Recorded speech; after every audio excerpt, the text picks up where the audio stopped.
आज माननीय supreme court का चंडीगढ़ के मेयर चुनाव में ऐतिहासिक फैसला आया है। हम सब ने देखा कि किस तरह से चंडीगढ़ के चुनाव में साफ साफ था कि 20 वोट इंडिया गठबंधन के थे, 16 वोट बीजेपी के थे। 20 में से 8 वोट किस तरह से इंडिया गठबंधन के वोट गलत तरीके से इनवैलिड डिक्लेयर कर दिए गए और इंडिया गठबंधन के कैंडिडेट कुलदीप कुमार को हारा हुआ डिक्लेयर कर दिया गया, बीजेपी के कैंडिडेट को जीता हुआ डिक्लेयर कर दिया गया। मामला जब सुप्रीम कोर्ट में गया तो सुप्रीम कोर्ट ने बहुत जल्दी सुनवाई करके और आज जो पूरा जो प्रोसेस भी था, किस तरह से माननीय सुप्रीम कोर्ट ने सारे बैलेट पेपर मंगाए अपने पास, बैलेट पेपर खुद देखे और आज रिजल्ट डिक्लेयर कर दिया। ये मुझे लगता है कि भारतीय इतिहास के अंदर शायद पहली बार हुआ है। हम सुप्रीम कोर्ट का बहुत बहुत शुक्रिया अदा करते हैं कि इतने कठिन समय में आज जो देश के अंदर जो हालात हैं, पूरा डिक्टेटरशिप चल रही है, जनतंत्र को कुचला जा रहा है जगह जगह, सारे इंस्टीट्यूशंस जो हैं वो एक तरह से कुचले जा रहे हैं, रौंदे जा रहे हैं। ऐसे में सुप्रीम कोर्ट का ये जो फैसला है ये बहुत मायने रखता है जनतंत्र के लिए और जनतंत्र को बचाने के लिए ये सुप्रीम कोर्ट का फैसला बहुत अहम है। इंडिया गठबंधन, इसलिए हम सुप्रीम कोर्ट का बहुत बहुत शुक्रिया अदा करते हैं। इंडिया गठबंधन की ये बहुत बड़ी जीत है, पहली जीत है, बहुत बड़ी जीत है और बहुत बड़े मायने रखती है। एक तरह से उन लोगों से छीन के लाए हम लोग ये जीत। उन लोगों ने तो चोरी कर लिया था ये चुनाव, उन लोगों ने तो वोट चोरी कर लिए थे, लेकिन हमने हार नहीं मानी।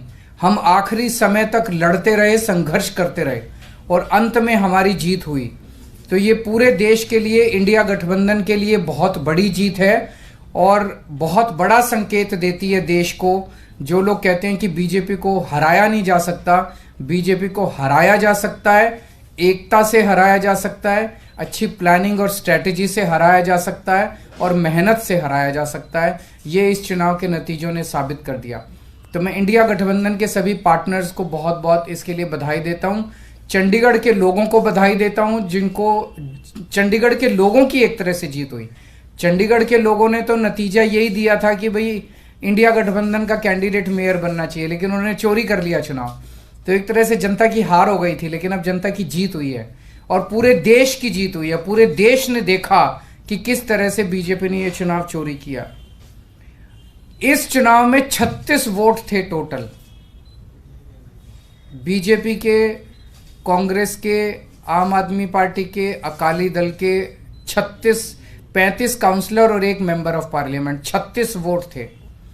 उन 36 वोट्स की काउंटिंग में बीजेपी वालों ने 8 वोट चोरी कर लिए, 25% वोट चोरी कर लिए 36 के अंदर।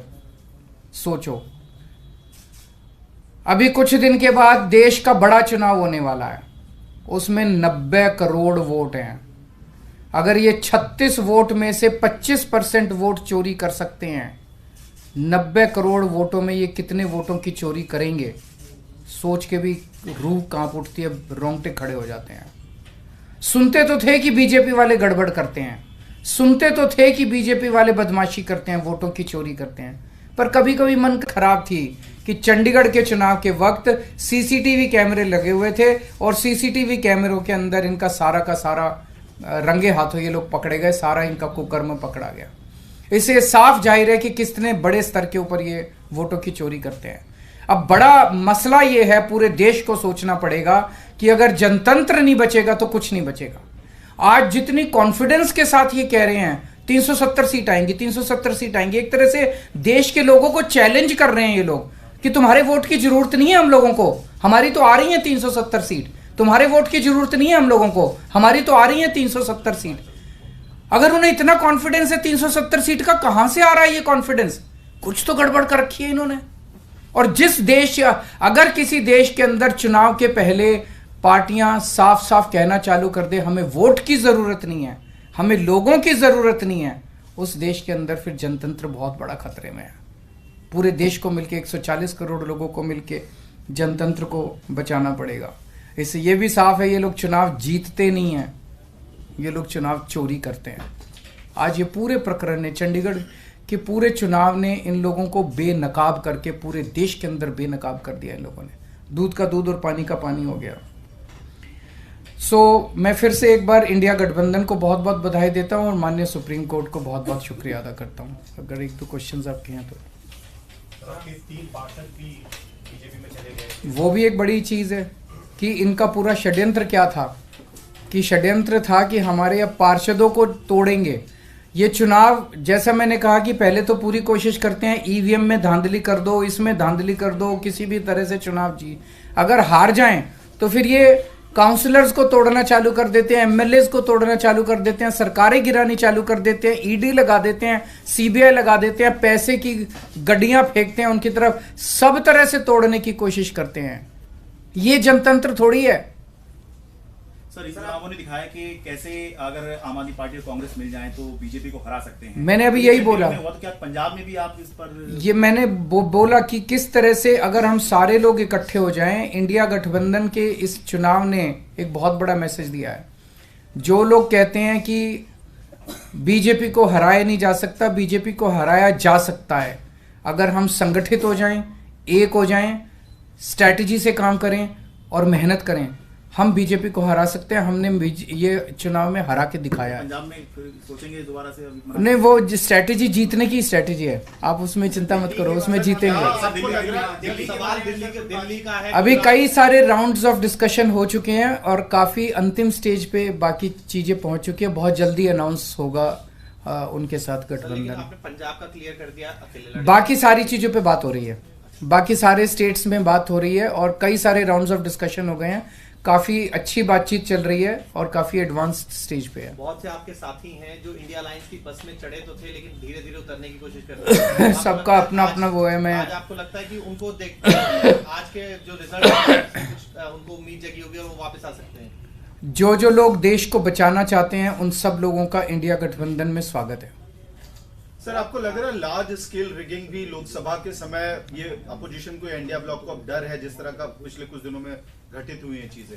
देखिए, ईवीएम को लेके बहुत प्रश्न उठते रहते हैं। जैसे मैंने बताया, इनकी मल्टीपल स्टेजेस हैं। पहले तो ये चुनाव में गड़बड़ करते हैं, तरह तरह की गड़बड़े करते हैं, वोटर लिस्ट गड़बड़ कर देते हैं, ईवीएम के अंदर गड़बड़ी की बहुत सारी शिकायतें और बहुत सारे वो आए हैं, लेकिन उसके ऊपर कभी भी इन लोगों ने जनता का विश्वास जीतने के लिए ईवीएम के गड़बड़ी जो आरोप लगे उसको इन्होंने जनता का विश्वास स्ट्रेंथन नहीं किया। तो ईवीएम के उसके बावजूद भी अगर ये कहीं चुनाव हार जाएं तो फिर ईडी है, ईडी छोड़ देते हैं, सीबीआई है, सीबीआई छोड़ देते हैं, उससे भी कोई नहीं माने, पैसे फेंकते हैं उसकी तरफ। उसके बाद ये एमएलए और एमपी तोड़ लेते हैं। इस तरह से जनतंत्र मल्टीपल लेवल पे अब खतरे में है और जनतंत्र सबसे इंपॉर्टेंट है देश के अंदर। जनता की चलनी चाहिए, जनता अपनी सरकार चुने। अगर जनता की नहीं चलेगी और एक किसी व्यक्ति को अगर ये अहंकार हो जाएगा कि हमारी तो 370 सीट आ रही है, जनता की तो जरूरत ही नहीं है, 140 करोड़ लोगों की मुझे क्या जरूरत है, मेरी तो 370 सीट आ रही है, तो उसके बाद जनता कहां जाएगी?